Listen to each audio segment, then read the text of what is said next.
পীরের মুরিদ পীর সাহেব বাইতেছে পর কইতাছে মরিয়ম ও মরিয়ম আমার পীর সাহেবের হাত পা একটু তেল দিয়ে দিও আমি বাজারও যাই জোরে কন নাউজুবিল্লাহ হ্যাঁ ফিরে বন্ধ হেওয়া কিন্তু মরিয়ম আবার মহিলা মাদ্রাসাত পড়ছে বেরি জানে যে না পীর সাহেবের ভাও তো মুরিদের বউ তেল দিতারে না এটা হারাম এটা কবিরা গুনাহ কথা ঠিক কিনা তবে বেডি এটার একটা সিয়ন বুদ্ধি আছে ভাই সাহেব যে সিয়ন বুদ্ধিটা কাজে লাগাইলে আপনার কাম হাঁপবেন কথা ঠিক না বেটি যারা কর ঠিক কিনা অহন হ্যাঁ কয়ে গেছে পীর সাহেবের ভাও বলে তেল দিত ক এই বন্ড ফতুয়া দেখি তা জানেননি পীর সাহেব হইলো আমার ফুত এর বউ হইলো আমার জি তো বাপের সামনে জি এর কোনো পর্দা নাই তেই জাতের পীর সাহেবরে কইন তাহলে তুমি যখন আমার বাপ হইছ তোমার জিও তো আমার বই লইছে তো তোমার জিয়েরে দাও আমি কক্সবাজার গইরাই দিত না দিব দিব জীবনও দিত না হ্যাঁ বন্ডর ঘরের বন্ড ফায়ার পীর সাহেবের ভাও বলে তেল দিয়ে দিত আচ্ছা কঞ্চে দেখি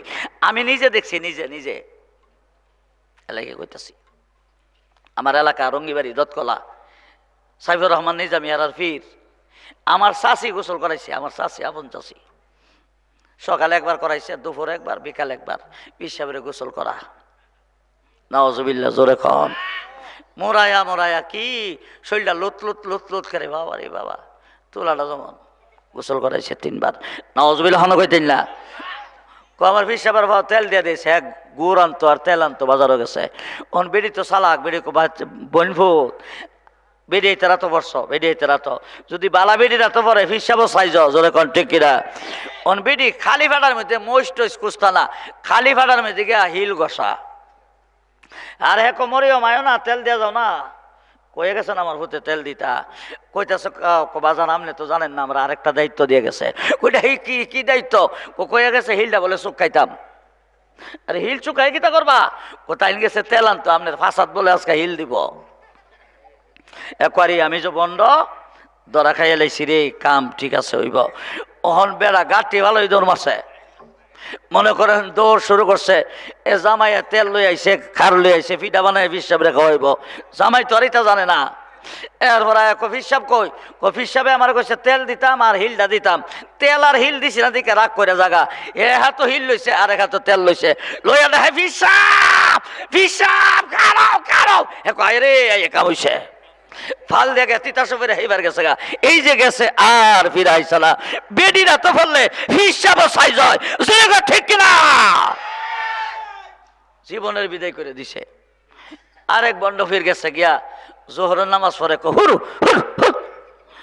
বেডি করে হিসাবে হুরু করলো করে নামাজের পরে বাজান হুরু করলেন করে কমায় গো আমি যখন নামাজ পড়তেছি দেখি কাবা শরীফের ভিতরে কুত্তা হামাইতেছে আপনারা কি কোন কাবা শরীফের কাছে কুত্তা আছে বেডি কো ভাই সাহেবের বোধ কাবা শরীফে কুত্তা গেছে আজকে তোমার সাইজ করুম বেডি বাতের তলে কই মাছ দিয়া পানি টানি দিয়া বাইরে থুয়ে রাখছে এরপরে পীর সাহেব এখন হাত দিয়া আর বাতও ধরে না তো কতক্ষণ পরে কইতেছে ভাই তরকারি দিতা না কহ বাজান দিতাছি মুইটা হাসন নাই না গোলামের ভূত বাতের তলে কই মাছ দেহস না কাবা ঘরের কুত্তা ধরাস কথা ঠিক না বেঠিক জোরে কর ঠিক কিনা মহিলা মাদ্রাসার ছাত্রীর কাছে বললে ফিরও চাই জয় জোরে কর ঠিক না বেঠিক আমার প্রাণের ভাইরা এই জন্য মহিলা মাদ্রাসা ভালো একটা মা যদি সমাজের উপহার দেওয়া যায় এই বেটির ঘরে যত বাচ্চা হইব সব ভালো হইব জোরে কর ঠিক কিনা তাহলে এই মাদ্রাসাগুলি আমাদের ধরে রাখা দরকার আছে না নাই জোরে বলার দরকার আছে না নাই আপনারা সার্বিক সহযোগিতা করবেন শর্ত হলো স্বামীর কমান্ডটা যদি শরীয়ত বিরোধী না হয় স্বামীর হুকুম যদি শরীয়ত বিরোধী না হয় স্বামীর কথা মানা ফরজ স্বামীর কথাটা যদি শরীয়ত বিরোধী না হয় স্বামীর কথা মানা ফরজ সুবহানাল্লাহ শরীয়ত বিরোধী না হইলে জামাইয়ের কথা মানন কি ফরজ এটা লাজেম না মানলে গুনাহ হইব হাদিস শরীফ আছে বউরে বেহেশতে দেওয়ার আগে জামাইরে জিগাইব তোমার বউ কেমন আছেন যদি আল্লাহ খুব ভালো আছেন আল্লাহ কো দোষ আছে আমিও জানি কিন্তু তুমি যখন স্বামী হয়ে সাক্ষী দিছো মাফ করে জান্নাত দিয়ে দিলাম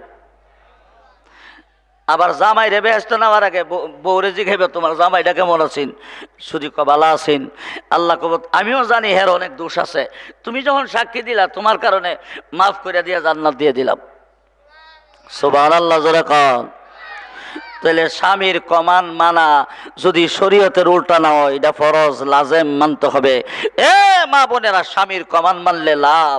যদি স্বামী বলে 1 গ্লাস পানি দাও, পানি যদি দিতে পারো 7 ভরি স্বর্ণ সদকা দেওয়ার সওয়াব পাইবা। স্বামী যদি বলে আমার গেঞ্জিটা ধুয়ে দাও, সাথে সাথে ধুয়ে দে, 7 ভরি স্বর্ণ সদকা দেওয়ার সওয়াব পাইবা। সারাদিনে স্বামীর 10টা হুকুম যদি মানো, 7 ভরি 7 ভরি 7 ভরি, এইভাবে প্রতিটা হুকুমে 7 ভরি স্বর্ণ সদকা দেওয়ার সওয়াব পাইবা। 7 ভরি স্বর্ণর দাম বর্তমানে 15 লাখ টাকার কম না। সুবহানাল্লাহ, জোরে কন। সোয়াবের অভাব নাই। স্বামী যদি বলে ঘরটা ঝাড়ু দাও, হাদিস শরীফে রাসূল বলেন স্বামীর কথা মেনে ঘর ঝাড়ু দেওয়ার কারণে কাবা শরীফ ঝাড়ু দেওয়ার সওয়াব পাইল। আরো জোরে কোন সুবহানাল্লাহ। তাহলে স্বামীর কমান মানলে লাভ না লস? জোরে কোন লাভ না লস? লাভের শেষ নাই। ভাইয়েরা আমার, আল্লাহ বলেন ফাসসালিহাত কানিতাত, নেককার মহিলা 1 নাম্বার গুণ হলো আল্লাহর অনুগত্যশীল হয়, আল্লাহর হুকুম মানে, নবীর তরিকা মানে, তারপরে স্বামীর কথা মানে, স্বামীর অনুসরণ করে। নেককার মহিলার 1 নাম্বার গুণ। আমি প্রায় সময় বলে থাকি, নেককার মহিলারা স্বামীর কথা ছাড়া চলে না। মা বোনেরা গো, কান লাগায়া শোনো। নবীজির এক সাহাবীর নাম হলো আবু তালহা রাদিয়াল্লাহু তাআলা আনহু। এই গভীর মনোযোগ, নবীর সাহাবী আবু তালহা রাদিয়াল্লাহু তাআলা আনহু জিহাদের ময়দানে যাওয়ার সময় বিবিরে ডাক দেয়া, কো বিবিরে, আমি জিহাদের ময়দানে চলে যাই। দরজাতে তরবারি দিয়ে একটা দাগ দিছে, দাগ দিয়া বলে, বিবি, আমি জিহাদের ময়দান থেকে আসার আগ পর্যন্ত এই দাগ পার হইয়া যাইবা না। আবু তালহা রাদিয়াল্লাহু তাআলা আনহু কথা বলে জিহাদে চলে গেলেন। তখন তো মোবাইল ছিল না রে বন্ধু, টেলিফোন ছিল না, চিঠিপত্রের মাধ্যমে খবরাখবর জানাজানি হইতো। নবীর সাহাবী আবু তালহা জিহাদের ময়দানে চলে গেলেন। আবু তালহার একটা ছেলে 5 বছর বয়স, ঘর থেকে বাহির হইয়া পাহাড়ের পাদদেশে যাইয়া পাখির বাচ্চা ধরার জন্য পাহাড়ের চিপা চাপায় হাতাহাতি করে। এক গর্তের ভিতরে হাত দেয়, বাজান ওই গর্তের ভেতরে একটা বিষাক্ত সাপ আবু তালহার ছেলের হাতে সবল দেয়। এমনি ছেলেটা দেখে, আম্মা, মা, ও মা, আমারে সাপে কামড় দিয়েছে গো, মা আমারে ধরো। সেই মাত্র সন্তান চিৎকার মারছে, মার কানে খবর হয়ে যা। যুবকেরা রে, সন্তান ঘর থেকে বের হইয়া বিপদে যখন পড়ে যায়, পৃথিবীর কোনো মানুষ জানবার আগে মার অন্তরে খবর হয়ে যাও। ঢাকা গিয়েছ, গাড়ি অ্যাক্সিডেন্ট করছেন নরসিংদী গিয়া, বেলা বাজে 12টা। মা বাবা বসে বসে পান চাওয়ায়, হঠাৎ করে মা কয়, ও শোনো, আমার কলিজাটা দিয়ে একটা কামড় মারছে, মনে হয় আমার সন্তান কোনো বিপদে পড়ছে। বাবা কয়, আরে বয়ে থাক, কত কামড়ই তোর দেয়। খবর নিয়ে দেখি দিনের 12টার সময় সন্তান নরসিংদীতে গাড়ি অ্যাক্সিডেন্ট করে সন্তানের একটা পা ভেঙে যায়। আর পরি জানার আগে আগে জানে মা, আর পরি জানার আগে আগে জানে মা, এমন দুঃখনি মাকে কষ্ট দিও না রে যুবক, এমন দুঃখনি মাকে কষ্ট দিও না। কত মানুষ দেখছি বাইরে এই দুনিয়ায়, মায়ের মতো আপন কে নাই রে নাই, ঠিক না? মায়ের মতো আপন কে নাই রে নাই। আবু তালহার ছেলে না মা মা বলে চিৎকার মারছে। আবু তালহার স্ত্রী সন্তানের চিৎকার শুনে সন্তানকে ধরার জন্য দৌড় মারছে। সেই মাত্র দরজাতে কদম দিল, যায়া দেখে স্বামীর তরবারির দাগ দেখা যায়। আর সামনের দিকে কদম বাড়ালো না, কদমটা ফিরাইয়া ঘরের ভিতরে আইনা সন্তানের দিকে দুইটা হাত বাড়াইয়া ক, রে সন্তান আয় রে, মায়ের কোলে আয়। সন্তান বলে, মা গো আমি আসতে পারি না, আমারে ধরো না। সন্তানের মা ডাক দিয়া কোনারে, বাবা তোর বাড়ির দাগ দিয়া গেছি দরজায়, মরে গেলে আমি দাগ পার হইয়া যেতে পারবো না। জোরে বলেন না সুবহানাল্লাহ। রে সন্তান, তুই যদি মনে যাস আমি দাগ পার হতে পারবো না। আজান সন্তানটা অজ্ঞান হইয়া পড়ে যায়, মা দাগ পার হইয়া যায় না। স্বামীর কমান আমার মানতে হবে। স্বামী তো বলে নাই রে সন্তান বাহিরে গেলে যেতে পারবি, কেমন মানা মানছে। বাজান বসে বসে কান্দে। একটু পরে দেখা যা সন্তানের মামা আইছে। আসার পরে বলে, ভাই রে মনে হয় রে আমার সন্তানটা পৃথিবীতে বাইচা নাই। রে সন্তান, এই সন্তান পৃথিবীতে বেঁচে নাই রে ভাই, আমার সন্তানটা আমার কোলে আইনা দে। এনে দেওয়ার পরে দেখে রে সন্তান আর পৃথিবীতে বেঁচে নাই। মা সন্তানকে জড়াইয়া ধরে কাঁদলেন আর বলে, সন্তান রে ধরিয়া থেকে বিদায় হয়ে গেলি, শেষবারের মতো ধরে কোলে নিতে পারলাম না। যাক অসুবিধা নাই, তোর বাবার কমান আমি মানতে পারলাম, আল্লাহর শুকরিয়া। আজান একটু পরে দেখা যায় নবীর সাহাবী আবু তালহা রাদিয়াল্লাহু তাআলা আনহু জিহাদের ময়দান থেকে বাড়ির দিকে আসতেছে। তড়িঘড়ি করে বাচ্চাটারে ঘরের কোনায় নিয়া চাদর দিয়া লাশটা ডাকিয়া বাজান চোখের পানিগুলি মুইসা স্বামীর সামনে হাসি মুখে দাঁড়াইলেন।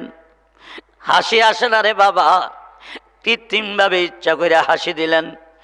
নবী বলেন, মাস্তাবাদাল মুমিনু বাদা তাকওয়াল্লাহি খায়রাল্লাহু মিন জাওজাতিন সালিহা ইন আমারাহা তাতুহু ওয়া ইন নাজারা ইলাইহা সাররাতহু। নেককার মহিলার 1 নম্বর গুণ স্বামীর কমান মানে 2 নম্বর নেককার মহিলার গুণ। স্বামী ব্যবসা বাণিজ্য করে যখন বাড়িতে আসে, কৃষি কাজ করে যখন বাড়িতে আসে, চাকরি নকরি ডিউটি করে যখন বাড়িতে আসে, আসার পরে স্ত্রী স্বামীর সাথে এমন আচরণ করে, এমন ব্যবহার করে, বাড়িতে আইসা স্ত্রীর সামনে পড়ার সাথে সাথে স্বামীর মনটা খুশি হয়ে যায়। সুবহানাল্লাহ বলে। স্বামী চাকরি থেকে বাইতেছে, হুইটার দিয়ে বাইতেছে, আসার পরে স্ত্রীর সামনে আইসা সালাম দিয়া সামনে খারিয়া ক, এত দেরি করে আইছেন, আমি তো এখনো খাই নাই আপনার জন্য, আমি পানি নিয়ে কবে দাঁড়াই রয়েছি আপনার জন্য, আপনি আসবেন। সেই কথাটা বললে স্বামী হাসি না দিয়া পারবো? কথা বলেন, হাসি না দিয়া পারবে? বাড়িতে আসার পরে ওই নাজারা ইলাইহা সাররাতহু, এই স্বামী যখন স্ত্রীর দিকে তাকা, স্ত্রী এমন আচরণ করে, এমন অঙ্গভঙ্গি দেখায়, স্বামীর মনটা খুশি হয়ে যায়। এটা হলো নেককার মহিলার 2 নম্বর গুণ। আর এটার বিপরীত হইল ননদের সাথে ভাই বউর একটু ঝগড়া হইছে তিল, এটার বানাইছে তাল। চোখ দিয়া বানিয়ে না, বৎকার মহিলা সেপ দিয়া সহ লাগাইয়া কান্দে। জোরে কোন ঠিক কিনা?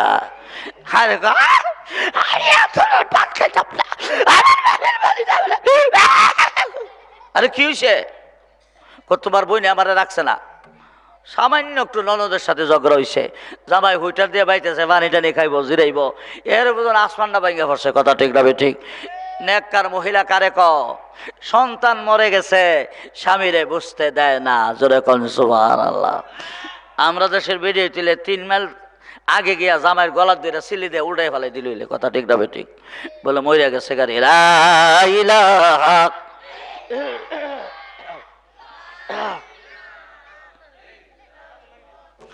লা ইলাহা ইল্লাল্লাহ, লা ইলাহা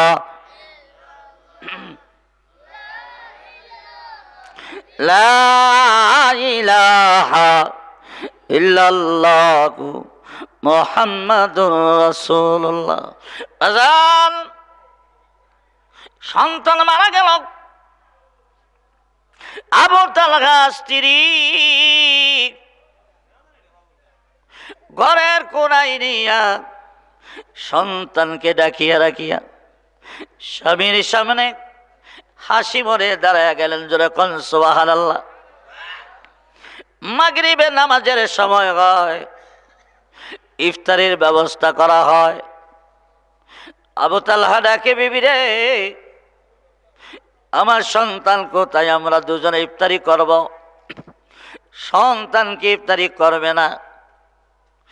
আবু তালহা স্ত্রী কয়, স্বামী, সন্তান ঘুমাইছে, এই মুহূর্তে ডাক দেওয়া যাবে না, সন্তান ঘুমাইছে, তুমি ইফতারি করো। বাজানো, মরণ একটা ঘুম, যেই ঘুম ঘুমাইলে আর সজা খাওয়া যায় না। যেরকম ঠিক আবু তালহা ভাবছেন, মনে হয় যে সন্তান ঘুমাইছি, ইফতারি করে মসজিদে চলে যায়। ইশারের নামাজ পড়ে যখন বাড়িতে আসে, আসার পরে আবু তালহা বলে, বিবি, সন্তানের ঘুম কি এখনো ভাঙ্গে নাই? এ মুসলমান খেয়াল করেন। আবু তালহা বলে, বিবি, সন্তানের ঘুম কি এখনো ভাঙ্গে নাই? তিনি বলেন, সন্তানের ঘুম ভাঙ্গে নাই। শোনো স্বামী, আমি তোমাকে একটা প্রশ্ন করব, আমার প্রশ্নের সঠিক জবাব দিবা। কি প্রশ্ন করো? স্বামী, তোমার কাছে যদি কেউ কোনো জিনিস আমানত দেয়, কেউ যদি কোনো জিনিস আমানত দেয় আর মহাজন ওই আমানত নিয়ে যা, তোমার কি কষ্ট হবে? আবু তালহা বলে, না, কিসের কষ্ট? তিনার মাল তিনি নিয়ে গেল, কিসের কষ্ট হবে? আবু তালহা স্ত্রী বলে, স্বামী শোনো না, সন্তানের আসল মালিক কে বলে? আল্লাহ। স্বামী গো, আল্লাহ যদি সন্তান নিয়ে যা, তোমার কি কোনো আপত্তি আছে? দেখছেন নি কেমনে বুঝা? আবু তালহা এই কথা শুনে চিৎকার মারল, জড়াইয়া ধরে কান্দ না স্বামী, আমি মা হইয়া দিলদারে পাথর বানাইছি, আমি কান্দি না, তোমারে বুঝতে দেয় না, কলিজাটা খান কান হয়ে গেছে। তুমি বাবা হইয়া কেন কান্দ? ধৈর্য ধরো। চোখের পানি কাপড়ের আঁচল দিয়া মইসা কয়, কান্দ না গো, সইতে পারি না। স্বামী, তুমি তো কোরআন পড়েছ, আল্লাহ তো কোরআনুল কারীমে ওয়াজ করছেন, ইয়া আইয়ুহাল্লাযীনা আমানুস্তাঈনু বিস-সাবরি ওয়াস-সালাহ ইন্নাল্লাহা মা'আস-সাবিরিন। আল্লাহ বলেছে, দুনিয়ার ইমানদার যখন কোনো বিপদে পড়বি, 1 নাম্বার সবর করবি, ধৈর্য ধরবি।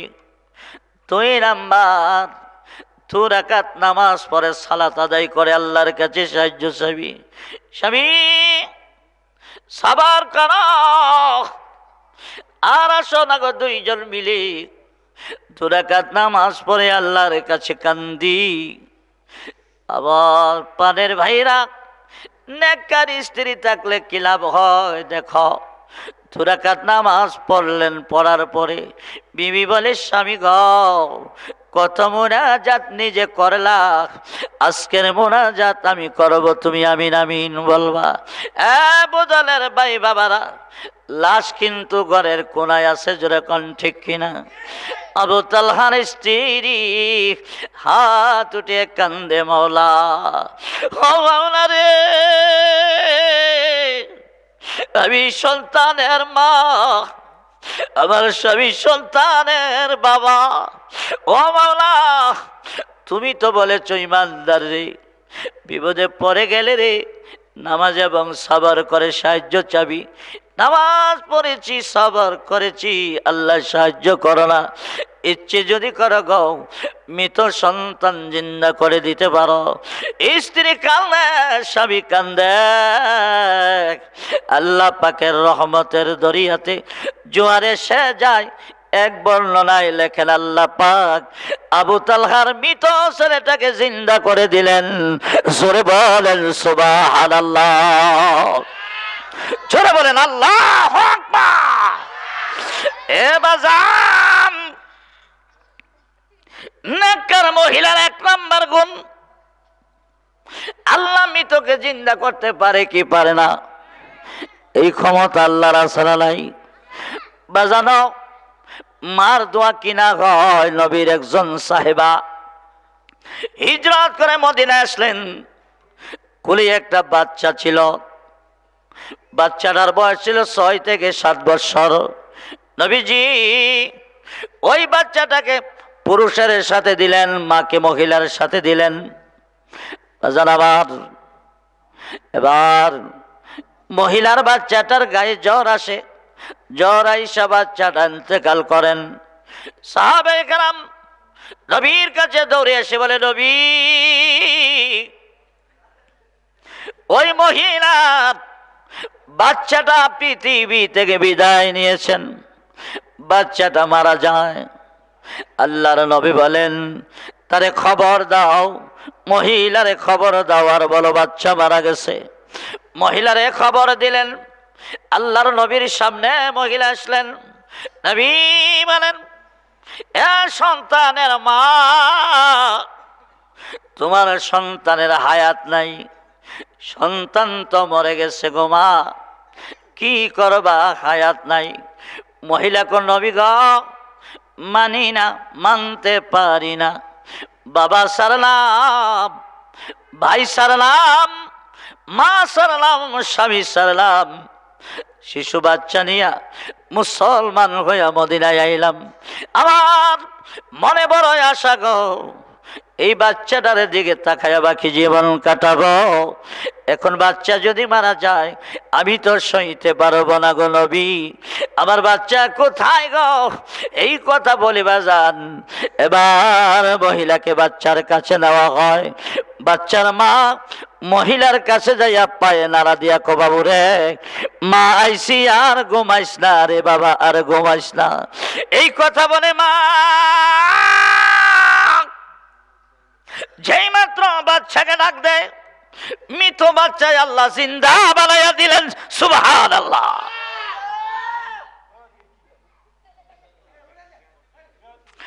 এ বাজার, বাজানো, আল্লাহ মৃতকে জিন্দা বানাইতে পারেন কি পারেন না?